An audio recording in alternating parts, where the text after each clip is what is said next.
নতুন নতুন বিয়ে করলাম, কি কথা কই শুরু করবো কিছুই বুঝে পাচ্ছি না, শরমও করিচ্ছে না। ইনকে করে আর কতক্ষণ বসে থাকবো, কিছু একটা কয়ে কথা শুরু করি, এমনি বাড়াবি না কথা। তেলামিয়া, তোমাকে কিন্তু অনেক সুন্দর লাগিচ্ছে, তোমাকে আমি আগের থেকেই পছন্দ করেছিলাম, কিন্তু কবার পাইনি। ভাবি কি একবার কোয়াতেই ভাবি রাজি হয়ে গেল, ওস্তাদ তোমাদের বাড়িতে বিয়ের প্রস্তাব লাগাল, তোমার পরিবারও রাজি, তোমাকে যে এত সহজে পাইয়ে যাবো ভাববেরও পাইনি। তে পাগলি, এত দূরে বসে আছো কে? কাছে এসো, শোনা হয় না।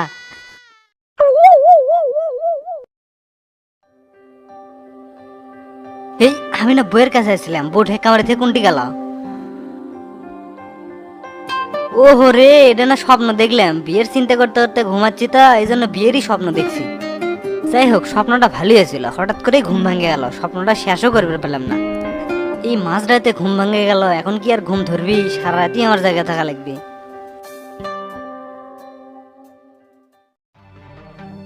দেখো আব্বা, তুমি সারাদিন ঘরে শুয়ে বসে থাকো, একটু কাম করলেই তো পারো। সারাদিন কুটি বসে থাকি। সকালে ঘুম থেকে উঠে তোর বেটাকে স্কুলে নিয়ে যাই, স্কুল থেকে আসতে না আসতে তোর বউ বাজারের লিস্ট ধরে দেয়, বাজার করে আসতে না আসতে তোর বেটাকে আবার স্কুল থেকে নিয়ে আসি। তাহলে আমি কুটি সারাদিন বসে থাকলাম। এগুলা তুমি না করলে কেডা করবি? তোমার তো আর অন্য কোনো কাম নাই। সামান্য বাজার করা আর ছলেক স্কুল থেকে লিয়াসি করতেই তোমার গা ব্যবসা যায়, এটা কোনো কথা? হরে বাবা, আমার তো কোনো কামই নেই, নিজের সংসারত এই বুড়ো বয়সে আইসে দৌড়ের ওপর থাকা লাগে। খিদে লাগলে সময় মতো তোর বউ ভাতও দেয় না। আমি বুড়া মানুষ, ভালো মন্দ তো কিছু খাওয়া লাগে, সেটা আমি ঠিক মতো ভাতই পাচ্ছি না। খুব একেবারে খাওয়ার খটা দিলে, তোমার কি ভালো মন্দ খিলেন হয় না? না রে বাবা, ফটা দিচ্ছি না, যা সত্যি তাই করলাম। তার মানে তুমি কি করবার চাচ্ছাও? আমার বউ তোমাক জ্বালায় না খিলে হয়? এতই যদি তোমার প্রবলেম হয়, তাহলে তুমি এ বাড়ি থাকো কৃষক, না থাকলে তো পারো। তোর বউ চায় না আমি এই বাড়িতে থাকি, আজকে তুই এ কথা কয়ে আরো ক্লিয়ার করে দিলু। শোন বাবা, আজকে তোর এক বন্ধু আমাকে রে বাড়িতে আসছিল, আমি বললাম বাবা তুমি কেরা, তোমাকে তো চিনে পাচ্ছি না। এই কথা কতি রাগ করে যা তা কোয়া শুরু করে দিছে। তারপর তোর বউয়ের সাথে ঘরের মাঝে সেই পেশাল শুরু করলো আর হাসাহাসি করলো। কি? তুমি কি আমার বইয়ের নামে অপবাদ দিচ্ছ? যেটা সত্যি সেটাই তুক করলাম, অপবাদ দমুক এসব, নাকি সত্যি কথা করারও অধিকার আমার নাই? তুকের কাছে জান আমি এতই বেশি হয়ে গেছি, তাহলে বাবা আমি আর এ বাড়ি থাকবো না। তুমি বাড়ি থাকবে কি থাকবে না সেটা তোমার ব্যাপার, সেটা তো আমি আগেই কয়ে দিছি। তোমার মতো ভেজাল লোক আমি বাংলার জমিনে একটাও দেখিনি। তুমি পেশাল না বেড়ে বাড়িতে যাও তো। তুই জিঙ্কা করে কথা কলু, এই বাড়িতে আমি কিঙ্কা করে থাকি, এই বাড়ির এক গ্লাস পানি আর আমি খাবো না। যে বাপ নিজে না খায় তুক মানুষ করছে, সে বাপ আজ ভাত পাচ্ছে না। তারপরেও দোয়া করি তোরা সুখে শান্তিতে সংসার করে খা। এত নেকামি না করে কুটি যাবে যাওগা, তোমার নেকামি আর আমার পছন্দ হচ্ছে না।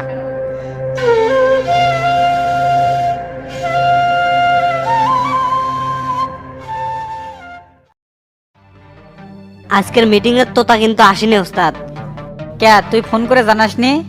তোতাক তো ইউনিয়ন পরিষদের সকল কার্যক্রম থেকে অব্যাহতি দেওয়া আছে, তাই ওকে ফোন করিনি। ভালো করছু, ওই শালা তো একের পর এক ইউনিয়নের জিনিসপাতি মারে খাচ্ছে। তা ওর জামিনের মেয়াদ আর কয়দিন আছে জানিস? যতদূর শুনলাম 3 মাসের জামিন লেছে, আর মনে হয় বেশি দিন নাই, কয়েকটা দিন আছে।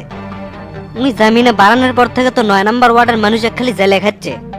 কয়েকদিন পর থাকা লাগবে জেলখানাত, এই জন্য হচ্ছে ফুরো। তা ওই মামলার চার্জশিটে কার কার নাম দেওয়া যায়? হুকুমদাতা হিসেবে এমপির নাম দেন, আর সহযোগী হিসেবে শফিক।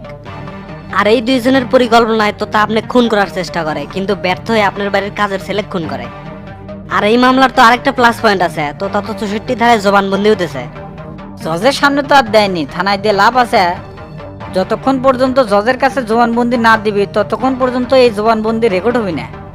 যদি জামিনে বার হয়ও শালা গায়েব করে হেল দেবো, শত্রু সারা জীবন শত্রুই থাকে। আমার মাথায় চুল কম, তাই আমার ধৈর্য কম। থাম থাম, মাথা গরম করিস না, ওকে ফোন দে, শিডিউলটা লে। আচ্ছা দিচ্ছি। তা ওস্তাদ, একটা বিষয় জানেন? উপজেলার তো কাবিখা প্রকল্প আছে, উন্নয়নের নামে সবাই হরিলোট করে খাচ্ছে। সবুর করে গ্রেটেরা, আগে এমপির চেয়ারে বসি, তারপর সব শালা কুবে ভাস করে আলদমো, দেখি উপজেলাত কেঙ্কা করে দুর্নীতি হয়। সেটাই করেন ওস্তাদ, জনগণকে এই বিপদের হাত থেকে বাঁচান লাগবে। বাসানের মালিক আল্লাহ, তুই আবার কি বিপদ দেখলো? রাস্তার যে মাটি কাটার কাম হচ্ছে, বললে মহিলারা তো 2 টুকরি করে মাটি ফেলায় আর 20 মিনিট করে দম নেয়।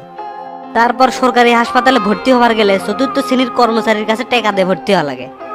ময়লা যারা পরিষ্কার করে রিলিজের সময় তাগেরও টাকা দিয়ে আসা লাগে, অথচ তারা সরকারের থেকে বেতন পায়।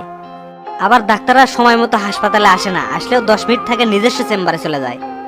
সরকারি হাসপাতালগুলো তো এখন এলে হচ্ছে, দেখার কেউ নেই। থানা কোর্ট আর হাসপাতাল টেকা ছাড়া কিছুই বোঝে না। উপজেলা সরকারি প্রকল্প নানান 9-6 দিয়ে ভরা। আপনি যদি এমপি হন তাহলে কিন্তু এগুলো সব ঠিকঠাক করা লাগবে। সেটা সময় সব বলে দিবে, আগে ওই চেয়ারে বসি। সবাইকে একদিনে পরিবর্তন করা সম্ভব না রে টেরা, তবে আমার ইচ্ছা আছে এই জনপদে মানুষের জন্য কিছু করার, আর পুরো দেশবাসী দেখাবার চাই যে ইচ্ছে থাকলে উপায় হয়।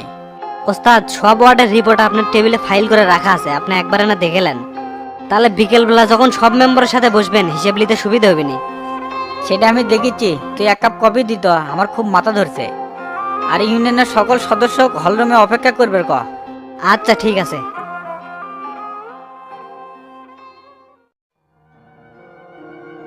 কতক্ষণ ধরে চেয়ারম্যান এর বাড়ির সামনে দাঁড়িয়ে আছি, একবারও মজনুর বাপের দেখা পেলাম না। ইনকা করে চলতে থাকলে কেমনে হবে? জামিনের মেয়াদ তো আর 10 দিন আছে, এর মধ্যে কিছু একটা করবার না পারলে আমার তো আবার জেলে যাওয়া লাগবে।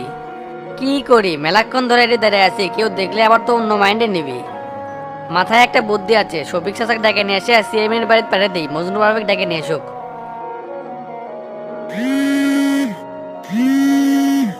এই অসময় তো তা আবার কি কয়, দেখি রিসিভ করি তো। চাচা, সকাল থেকে চেয়ারম্যানের বাড়ির সামনে দাঁড়িয়ে আছি, মজনুর বাবার সাথে তো দেখা করে পারছি না। দাঁড়িয়ে থাকলে দেখা করবে বাবু, কেঙ্কা করে বাড়ির মধ্যে ঢোক। আমি খোঁজ পেলাম শামসুয়ারটেরা ইউনিয়ন পরিষদে আছে, এখন বাড়ির মধ্যে ঢুকে কথা কওয়া কোনো চাপ নাই। না না চাচা, লোকজন তো অস্ত্র নিয়ে ঘোরাফেরা করতেছে, আমাকে দেখলেই গুলি করতে পারে। আর মইনুলের বিটি তো আমাকে দেখতেই পায় না, তার চেয়ে আপনি এই জায়গাতে আসেন, ওটাই ভালো হবে নি। তা আমি যাই কি করবো তাই তো বুঝিচ্ছি না। আপনি আসলে সিএমএর বাড়িতে আপনাকে পাঠিয়ে দেবো, মজনুর বাবার সাথে কথা কয়ে বাইরে নিয়ে আসার ব্যবস্থা করবেন। তোর কি মনে হয় আমি ডাকলেই বাইরে আসবি এতই সোজা? 100% আসবি, এত কথা ফোনে কওয়া যাবে না, আপনি এটি আসেন, আপনাকে বুঝে করছি। এত করে যখন করছু তাহলে থাকে কাশতেছি।